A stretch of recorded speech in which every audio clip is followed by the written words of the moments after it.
Well,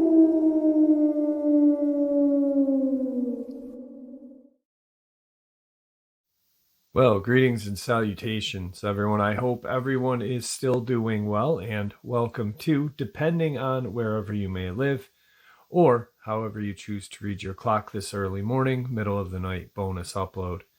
Before we jump into it, a couple links. As many of you know, I rely on Patreon, PayPal, channel membership, and the merch to help the channel to continue to grow and go. Links to Patreon, PayPal, and channel membership is in the description below. Merch displayed directly under the video. Also, Dogman Frightening Encounters, Volume 1 through 3, the audiobook versions. They were written and researched by Tom Lyons, narrated and produced by me, Jeff Nadolny. Those audiobooks are available on Audible, Amazon, and iTunes, links to which are also in the description as well. And finally, last but definitely not least, if you'd really like to help support the channel to continue to grow and go, simply subscribe. It doesn't cost a cent. Click the like button, takes half a second. If you don't want to miss out on any of the informative uploads I put out daily, click that bell icon, and folks, please leave a comment. Why? Well, because all of these things really do help the channel to continue to grow and go. And yes, they definitely do matter. Now, everyone, I have taken far too much of your time. Let's jump in to this early morning or middle of the night bonus upload, shall we?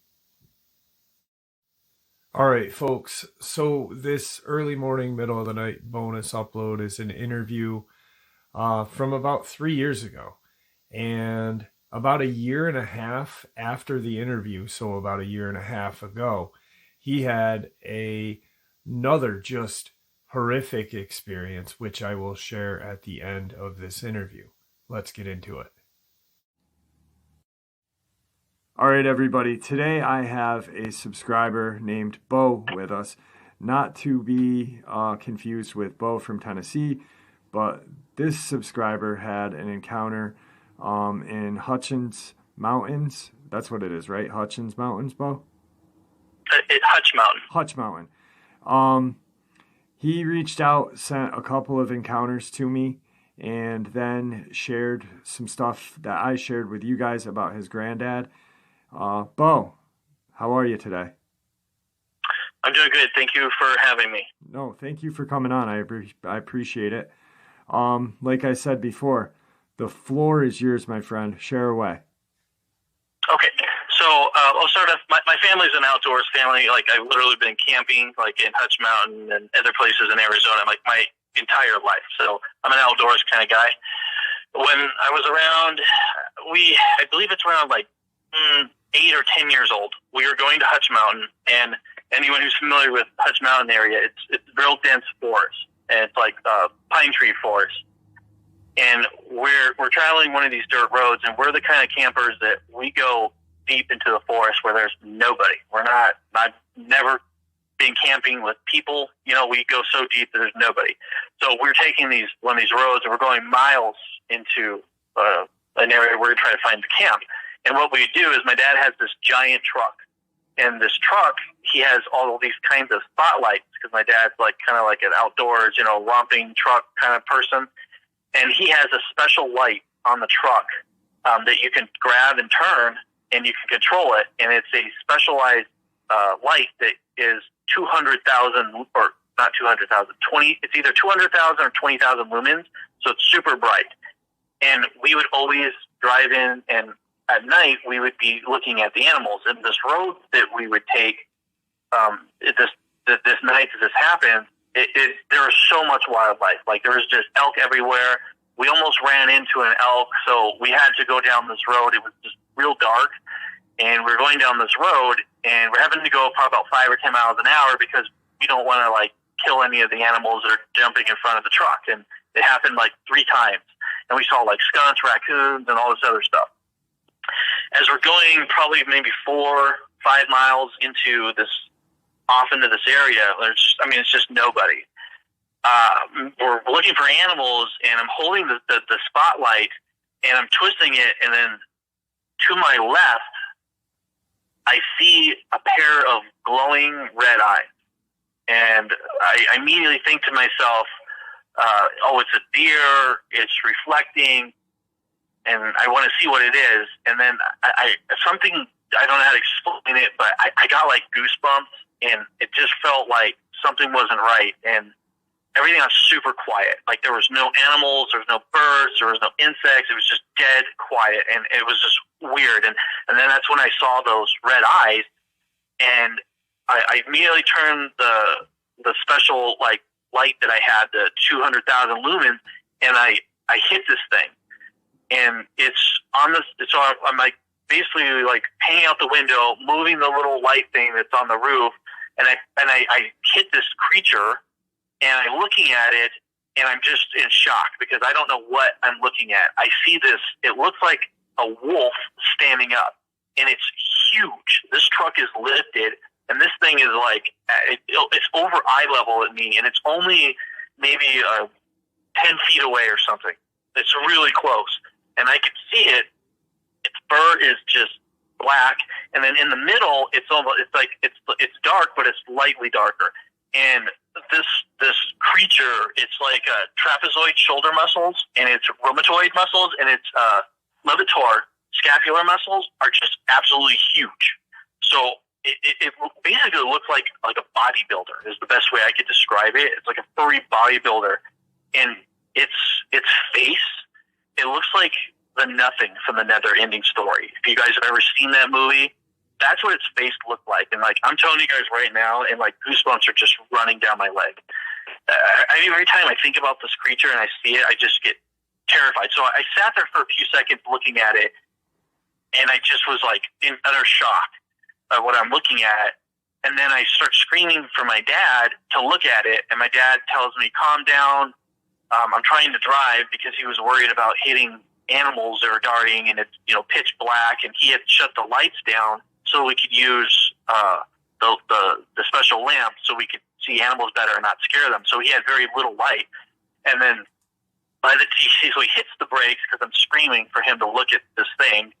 And by the time he turned around, the creature takes like a couple steps back, and the brush just kind of engulfs it, and it's gone. And all my dad sees is brush going back and forth. And then I'm like, "Dad, I saw a werewolf. I saw a werewolf." And my dad's like, "No, calm down." He says, "You just saw a bear. Bear like stand up." And I got all upset, and I was like, "Dad, I know what a bear looks like." And I was irritated. And then we waited for a while. We didn't see anything, and then we continued on. Okay. We finally get to a camping spot, which is only a mile or two from where I saw the creature. And it's this kind of open field, and then it has this deep brush. We go there, and one of the things that we noticed is really strange is when we were there, the animal life started behaving unusual. So there were like all this howling going on, but it was coyotes, and I recognized coyote howling, and I know that's what it was. And it to me, it seemed like they were either scared or they had killed something, but they were just howling like crazy. And when we started setting up camp, the coyotes were coming in to our camp, and they almost in an aggressive manner, like their tails were down low, and they're trying to grab my little brother. And like, I mean, if people know, coyotes can be dangerous, but they usually like don't come into your camp. And they would stay, when we got the fire going, the coyotes would stay out around the edge, and then they would come out. So if we had to go to the bathroom, we had to go with adults because these coyotes were so aggressive. And I'm sitting there, and I'm all freaked out. I'm like, these coyotes are acting weird, and then I'm thinking about the future, and I'm just like, I don't know. And then I get this feeling like something's watching me. And I'm like, I just don't feel right. And I turn around, and that thing is standing behind me, and it's at the very edge of where the forest light can hit. It's sitting there, and it's just watching me. And I was just like, "Oh my God!" And then I took off to get my dad, and I went to tell him to look at it, and it's gone. And I was like, I just felt like it was watching me, and I was like just blown away by this thing, and it was just absolutely massive. This thing was just huge, and I was like, whoa. And so the next morning, me and my brother, we take our little toy guns, and we made little sticks with like spears, basically, and we wanted to go over where I saw the creature. So I went to the area where the creature, we saw it the night before, and we went back in there, and I found this mound, this big, huge, giant mound, and me and my brother started looking into the mound, and we were on top of it trying to figure out what it was, but it smelled bad, but it wasn't like overwhelmingly bad, but it was just like a bad, stinky odor to this mound. And we went and showed my dad, and he was like, don't go in there. I think it's a bear mound, like, don't go in there. Like you need to stay away from that area.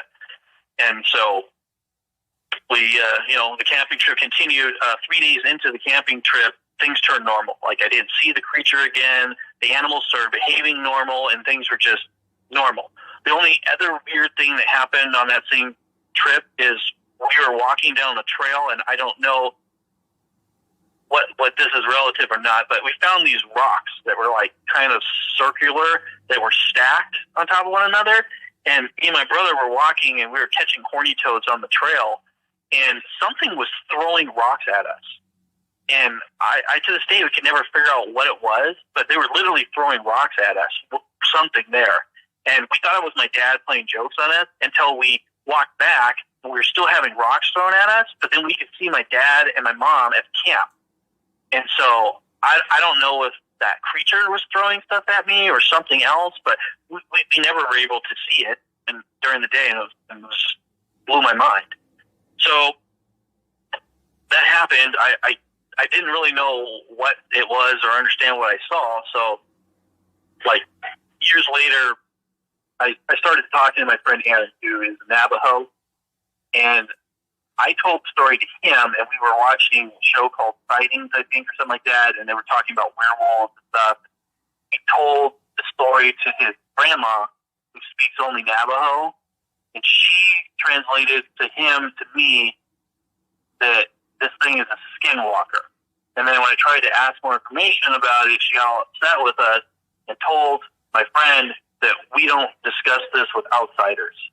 And that was it. And then we asked his dad about it. His dad said it was some stories that tribes used to believe in that we don't believe in anymore. And then my dad's lying. We still believe in them. I don't know why he won't tell you about them. And I was just like, I don't know. And then for those of you who heard Hutch Mountain story, or if you heard my other story, we had a rather strange experience on the reservation with some person that moved in this weird side-to-side motion and was following us, and he chased us in the desert. Excuse me. And when we got back to the tribe, people were screaming for help because we thought he was this weird man trying to kidnap us. We turned around, and where the man was turned out to just be a coyote. Was just there, and the Native American man, and we were not like, we were at like a special event that was for tribe members, and it wasn't for like the public. And I was the only Caucasian person there. And my background is I'm white, and I do have Native American. And so I was there to learn about my heritage with him, and spending the night there. And his dad was doing something with the tribe leaders. And so that was another weird experience. And I was like, I really don't know what it was. And then I kind of got into like Bo, learning about supernatural things. Bo, really quick, if you don't mind, I know it's not that long.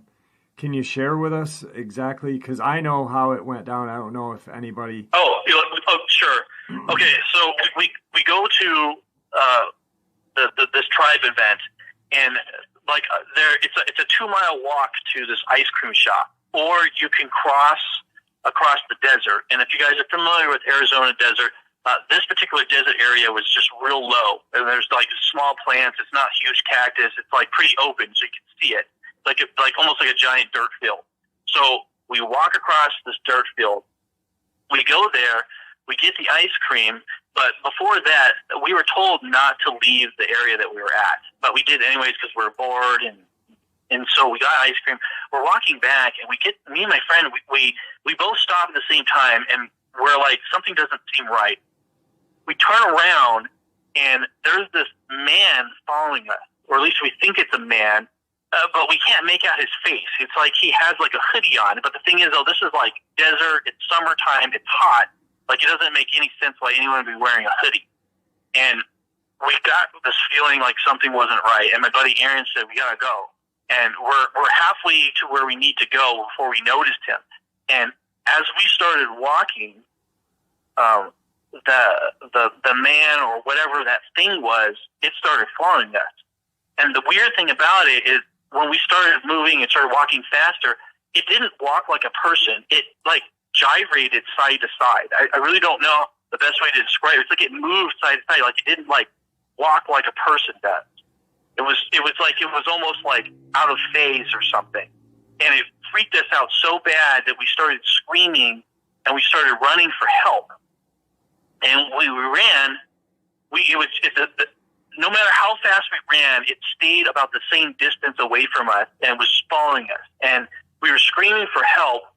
And some of the members of the tribe, like 4 of the men, came running, like just because we're screaming for help. And the tribe men came and then they grabbed us. They're like, "What's wrong? What's wrong?" We're like, "That man's following us." And then when we turned around, all we see is this coyote. And 3 of the Navajo men ran directly to where the coyote was, looking to see if the man, was ducking under a bush or something. He was completely gone. No trace of him whatsoever.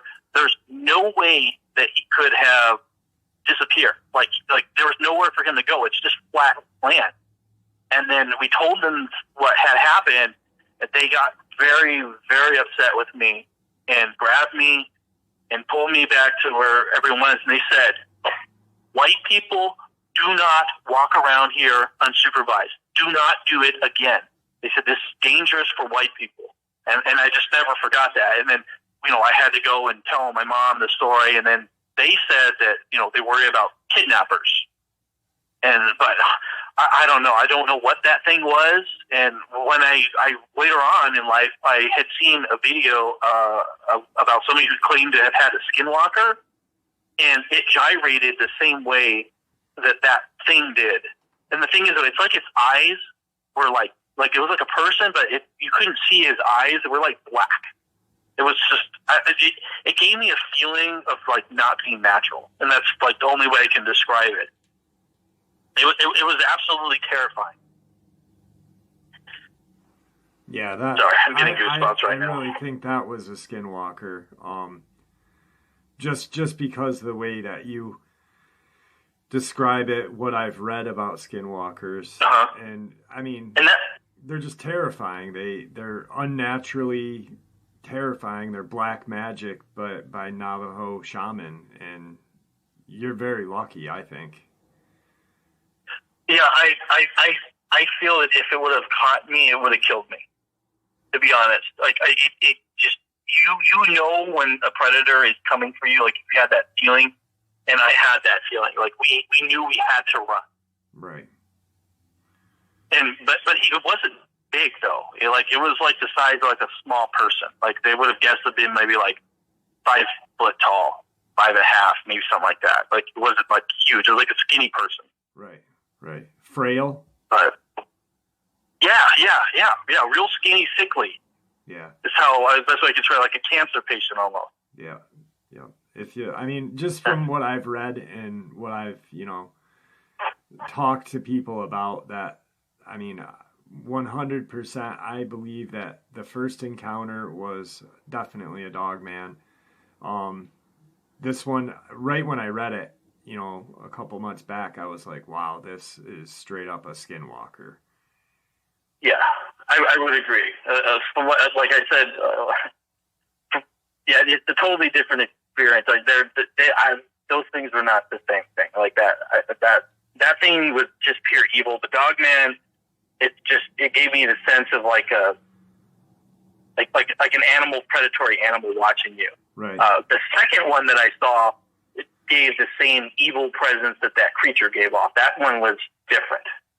Okay. The one at my grandfather's house, that one it looked different, and it was sized differently too. I didn't mean to cut you off on that, so I'm sorry. I normally don't cut people off, but I really wanted to have you share that encounter. Moving forward, your second encounter was at your grandfather's, right? Yes. So my grandfather works in the military, and at this time we didn't know what he did, but there was a base in California that he lived at, and we went there. That was the first time like I really had met him, and we went to Disneyland. And when we got back, I was going from the living room to the kitchen, and the way his house is set up is there's these giant glass mirrors, or not mirrors, but glass windows. And the way his house is set up is there's like this little tiny, like maybe 3 or 4 foot backyard, and it just goes up this hill that just immediately goes up. So he doesn't really like, it's just like a real thick, like foresty, like hill that just goes up. And I go to get cookies and milk, and I just walking, and I just happened to look at the window, and it's got its hands pressed against the window, and it's looking at me. And the thing was about the same height as my dad. It was about 5'9".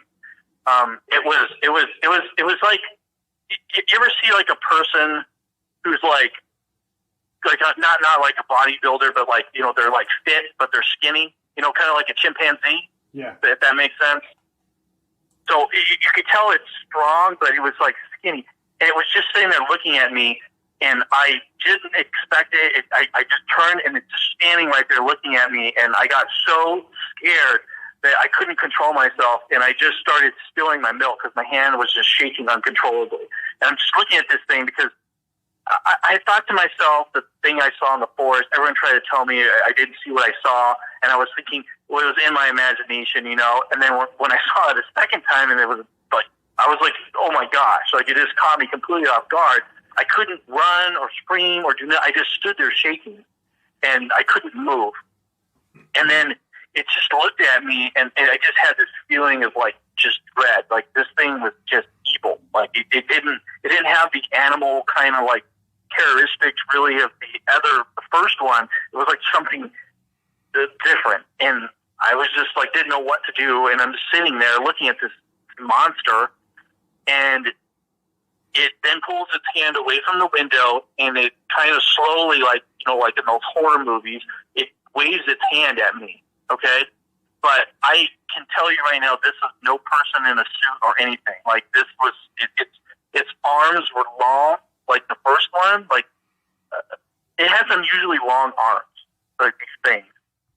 Body was pretty muscular, and I can't remember if its eyes were glowing like the other one or not. I just don't remember.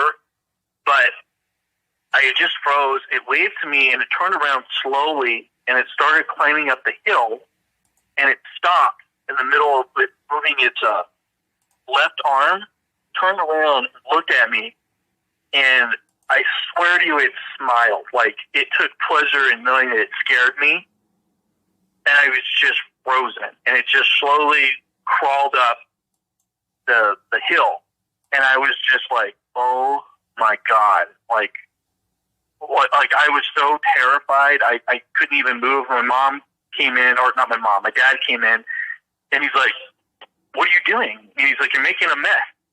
And I was like, I'm sorry, and I couldn't even talk.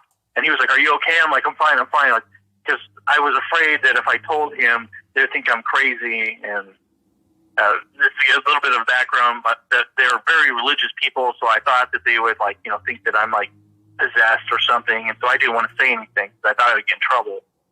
And yeah, I was just absolutely terrified. So years go by, I haven't seen anything like this ever again, and I'm like, you know, I start talking to one of my friends, who's my brother-in-law, and he starts telling me about Dogman stories. And I thought he was making fun of me. I really did. And I was like, because I thought I had told him the story. You know, like I always tell people, you know, you camping, you tell your monster stories or your weird stories. And he's like, no. I go, I swear to you. And he's like, are you pulling my chain? And I said, no. I said, Paul, I'm serious. I'm like, I saw one of these things. And he's like, okay. He's like, there's this channel this guy Jeff had. Just got to listen to this. And I said, okay. I said, I'll do it. And so I listened to the channel, and I started going back and watching all these videos and talking stuff about the Dogman and stuff, and I was like, this is crazy. This is what I saw. And like this, and then jogged my memory is I was working on an investigation with the police about something, and my grandfather used to work for the U.S. Pentagon, and he told me when we were having a conversation about the investigation I was working on that our government in passing, he said that we have things that we work on that are not natural. And I don't know. I was just like so like entranced, like what? I didn't ask anything. I didn't tell him that I saw it at his house or anything. And he told me that the government works, or that he, I don't know how to say this. He didn't work directly with these things, but he knew about the project that involved them. And he said that they had a couple different names for them. They called them black hounds, demon hounds, black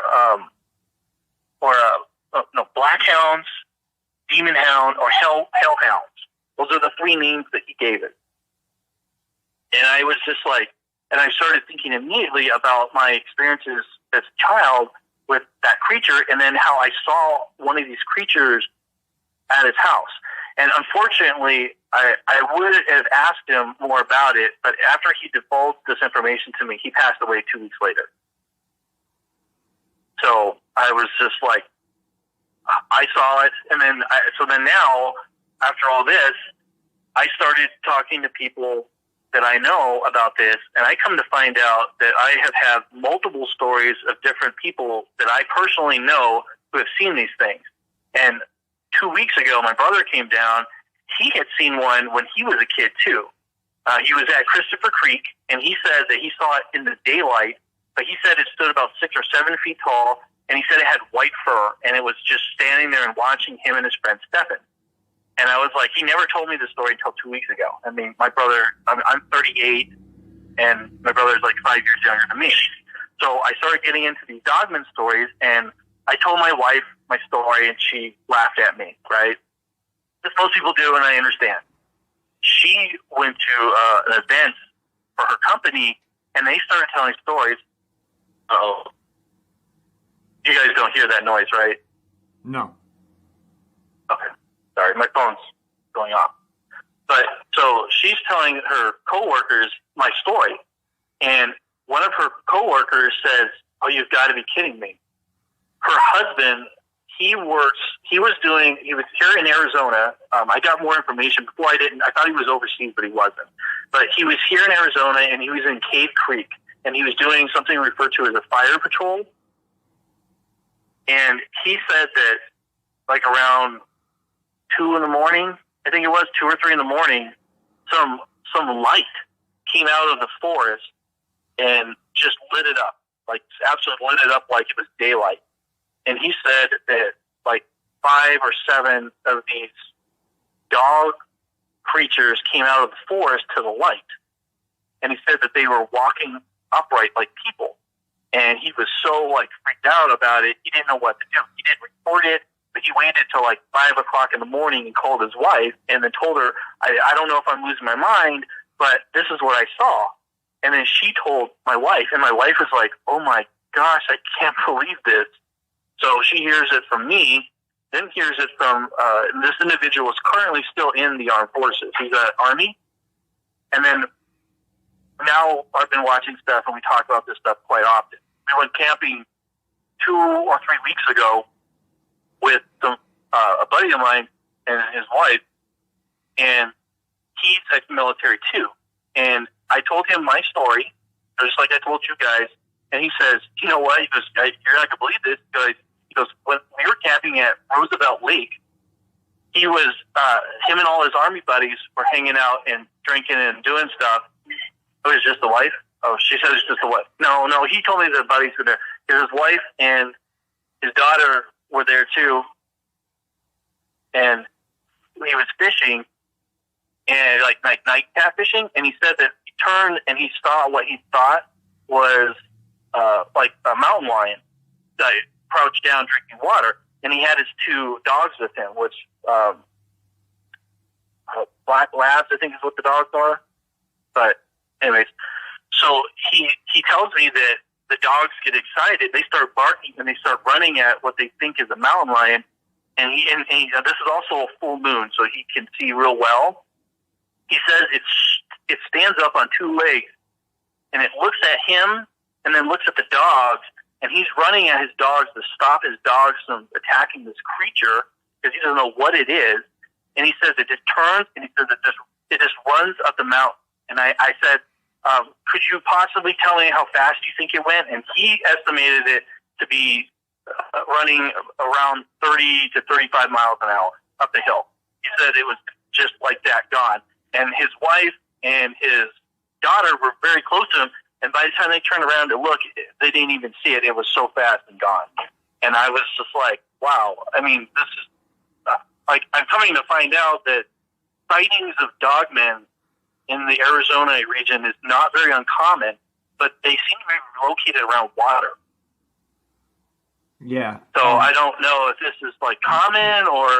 It's pretty common. I'm finding out that the more interviews and more encounters that I read, they use the waterways like we use roadways.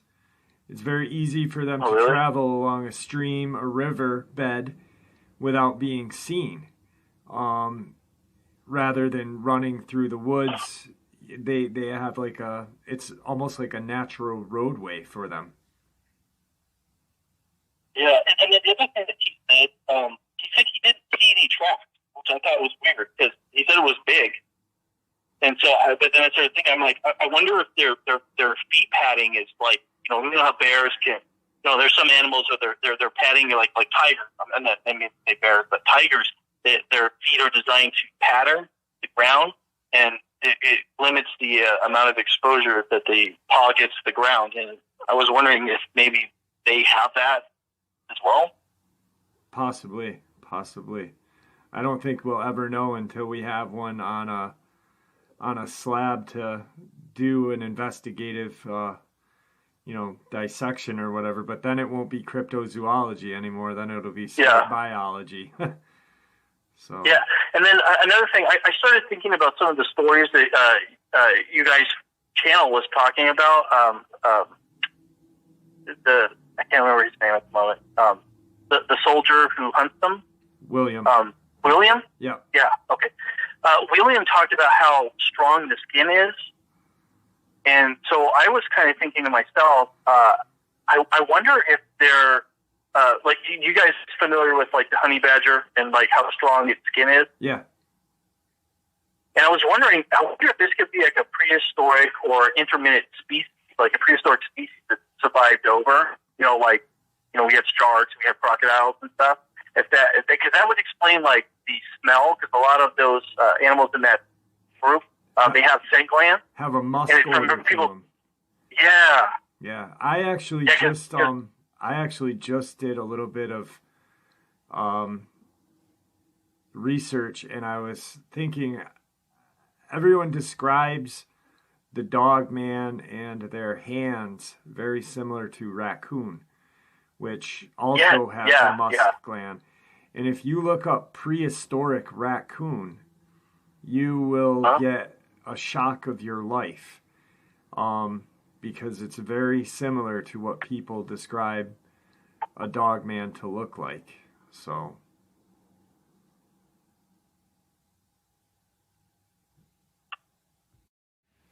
all right, Bo, I really appreciate having you on today. It was great talking to you. I've been looking forward to having you on since you shared your first encounter with me. Is there anything that you'd like to say to the subscribers before we end the interview? Yes. If you're wondering if you should or shouldn't tell your story, please tell your story. It makes me feel so much better knowing that I'm not the only person to see these things. And if you have the story, I really, really want you to talk about it, because I don't know what these things are. I don't know why our government hides them. I really have no idea. That's all I want to say. All right. Thank you for coming on. Thank you so much.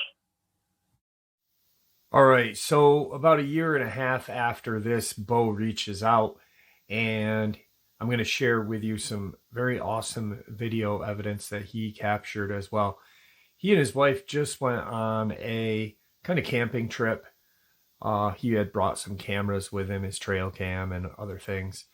And he had intent on trying to catch some sort of evidence in a state park in Arizona. Well, his wife, just not thinking, says to a park ranger, yeah, me and my husband are up here camping. He brought some cameras with him. He's trying to catch the Dogman.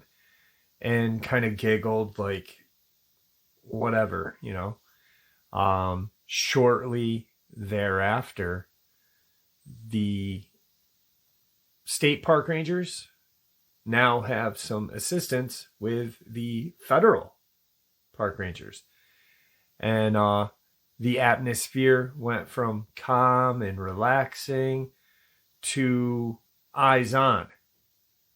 And he ended up setting up his trail cam. And here is some video evidence that he did capture.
We were able to figure out the location. I know my finger is blurry, but I don't care.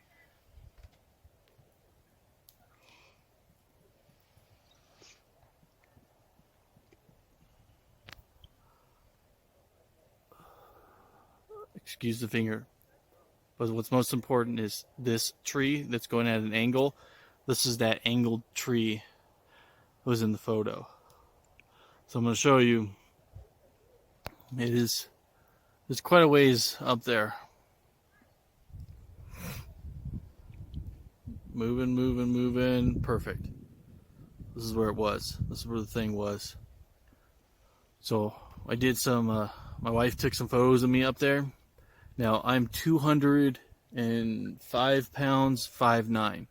So to give you a reference to how big the item is, or item, creature, that I squatted down trying to see if something was squatting, trying to make the size as small as possible and seeing how much space I would take. Like I said, I'm 200 pounds plus, and I'm 5'9".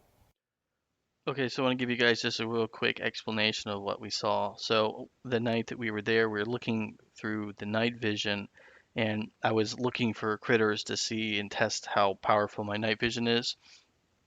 And so as I was scanning the hill, there's like a large hill that's right attached to the camp, and I hit this thing, and I didn't expect it, but I wasn't thinking like cryptid or anything like that because I was warned by the rangers that there was a mountain lion and a black bear that live in the general area. So at first I was a little concerned that it was a mountain lion watching us. I did take my spotlight and the thing disappeared. Like it wasn't there. Like literally it's there and then I hit it. There's nothing. That was really weird to me. I then went to the spot where you can see me. I set up a trail cam, and the weird thing is, the trail cam got the laser was hitting some kind of movement and going off, pointed in that area, and it was there all night. I went and did this the next morning, and it got hits all night long, over and over again. I did use the um, device. It's a T21 for the trail camera, and then it's a G Thunder night vision is what we were using, and it did see it again in the same spot. But when I took the spotlight to it, it wasn't there. But the other thing that's kind of creepy is it was totally dead silent. Dead silent. You could hear a bird chirp or nothing. Like, and I don't know if that's normal for the area because it's heavily camped. It's not like a few campsites here and there. We're talking about 70 campsites altogether. So this is not like there's a lot of people. And so I thought maybe that's because of the animals are scared of the people. I don't know. The dogs are just absolutely going crazy all night for some reason, but that doesn't really mean anything. And then the other thing that's really weird is my wife made a joke to one of the rangers about how I was there with all this equipment to go hunting Dogman. And then after she told the ranger that, the feds showed up, and they were showed up in, I think it was 5 vehicles showed up within an hour or two of that joke, and they were watching us at the camp for a while, and they were driving around everywhere like they were looking for something. I don't know what they were doing, but the weird part is the other ranger that came back that was talking to my wife and her were talking. She said that she had no idea why the Rangers were there, and it was really unusual that they don't ever come down there.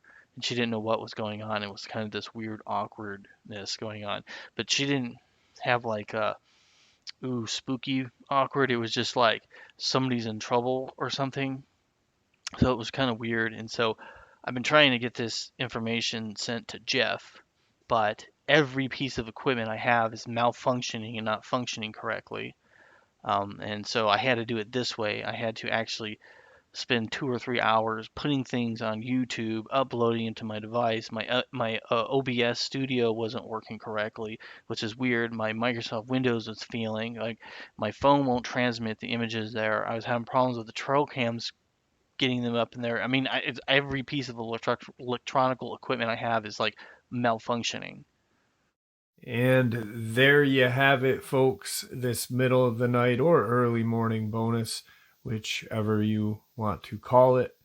I'd like to thank you all for supporting the channel. It is, after all, your support that keeps the channel growing and going, and what gives folks like us and Bo a place to share our experiences and theories judgment-free, just simply treated with the respect that we all deserve.